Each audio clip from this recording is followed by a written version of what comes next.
You might get change, you hand over some money, you drive off. I've been through every one of the 17 toll booths on the Oakland-San Francisco Bay Bridge on many occasions and never had an exchange worth remembering once. Late one morning, however, in 1984, headed for San Francisco, I drove toward one of the booths and I heard loud music and it sounded like a party or a concert. I looked around, there were no other cars around, no sound trucks, and I looked at the toll booth and inside it the man was dancing. "What are you doing?" I asked. "I'm having a party," he said. "What about the rest of these people?" As I looked over the other toll booths. "They're not invited." I had a dozen other questions for him, but somebody in a big hurry to get somewhere started punching his horn behind me and I drove off. But I made a note to myself that I would find this guy again. Something in his eyes said that there was magic in his toll booth. Months later, I did find him again, still with the loud music, still having a party. Again, I asked him, "What are you doing?" He said, "I remember you from the last time. I'm still dancing. I'm having the same party." I said, "Look, what about the rest of the people?" He said, "Stop. What do those look like to you?" And he pointed down the row of toll booths.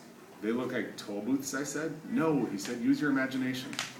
"Okay, I give up. What do they look like to you?" He said, "They look like vertical coffins." "What are you talking about?" "I can prove it. At 8:30 every morning, live people get in, then they die for 8 hours, and at 4:30, like Lazarus from the dead, they reemerge and go home. For 8 hours, their brains are on hold, dead on the job, going through the motions." I was impressed. The guy had developed a philosophy and a mythology about his job. I couldn't help asking the next question, "Why is it different for you? You're having a good time." He looked at me and he said, "I knew you were going to ask that." He paused and said, "I'm going to be a dancer someday." Then he pointed to the administration building. "My boss is in there and they're paying for my training." 16 people dead on the job on the 17th in precisely the same environment figures out a way to live. That man was having a party when you and I probably wouldn't have lasted 3 days. He and I had lunch later and he said, "I don't understand why anybody would think my job is boring. I have a corner office with glass on all sides. I could see the Golden Gate, San Francisco, and the Berkeley Hills. Half of the Western world comes here on vacation, and I just stroll in every day and practice dancing."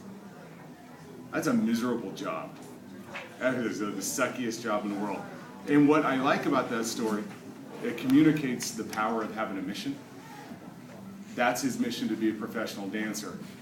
And everything in your life makes a lot more sense, Jensen Stoner, everything in your life makes a lot more sense when you have a larger purpose to it. And I think this notion of having a mission is a big deal. It's what drives me big time to do the things that I do.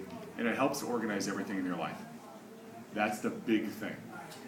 It's not goals and long-term or short-term and things you want to accomplish in 3 or 4 years. Your mission is, what's the big gigantic thing? What am I about? What's my life about? We may have to write mission statements next week now that I'm sitting here thinking about it. Folks, your behavior was exceptional today. So we're going to let you go a full 15 seconds early.